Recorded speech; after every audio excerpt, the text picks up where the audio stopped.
Welcome to Being a Parent, a series of short videos with strategies to help make family life less stressful. My name's Claire. I'm Janet.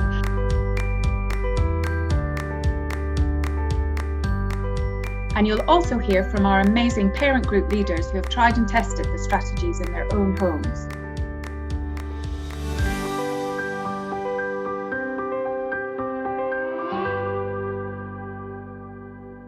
This video is about the perfect parent.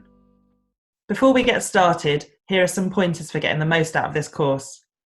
Watch the videos in order, it will make more sense that way. Pause the video for thinking time. Have a pen and paper for jotting helpful things down. And click on the links in the video description to get the handouts and worksheets. Now we're just going to introduce the concept of the perfect parent. So there's so much pressure on us as parents in the media, from our families perhaps, friends, from ourselves. I think that can be often the main pressure that people put on themselves because we all have an ideal of the sort of parent that we'd like to be. See if you can have a think about what is the perfect parent if someone was to ask you. You can draw yourself a little stick person and then just write some ideas about the sorts of things that spring into your mind when you think about what your idea of the perfect parent is.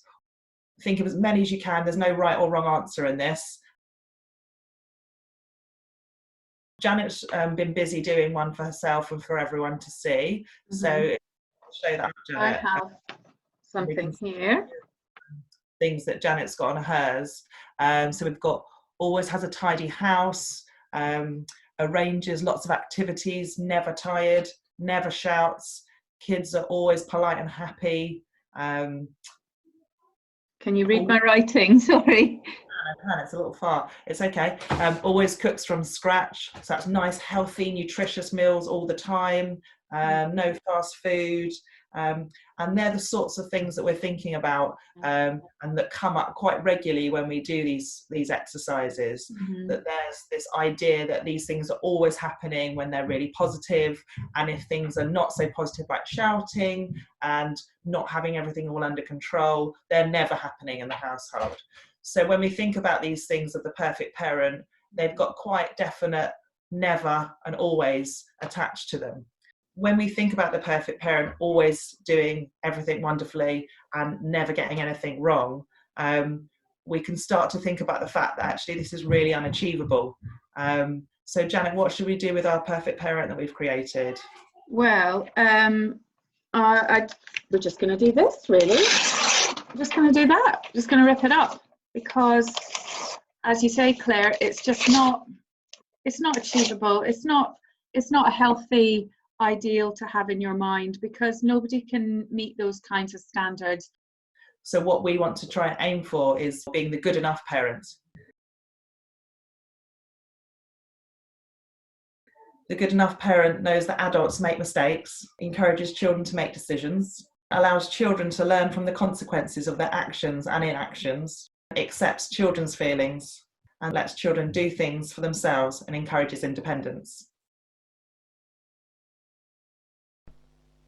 It's easy for every parent to concentrate on the negative side on themselves and start to blame themselves all the time that they are not very perfect. But I came to realize that thinking of working towards being good enough is more perfect for everyone.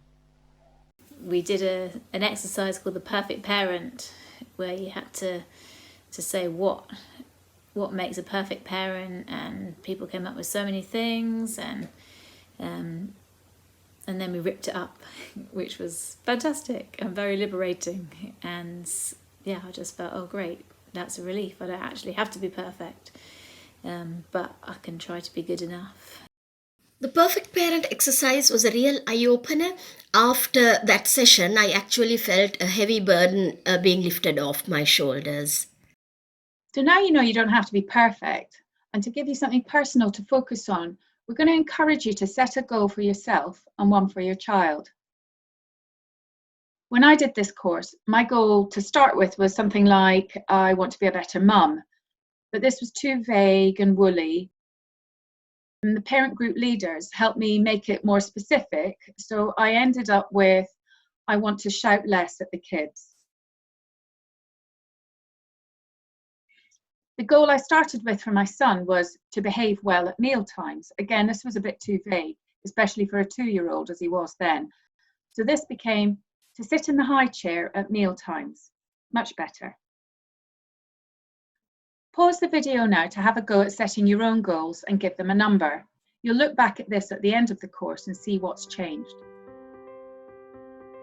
When you're a parent, you don't really sit down and think about what your goals are and what you want to achieve, and it just felt really helpful to think, what actually do I want to change in my family life?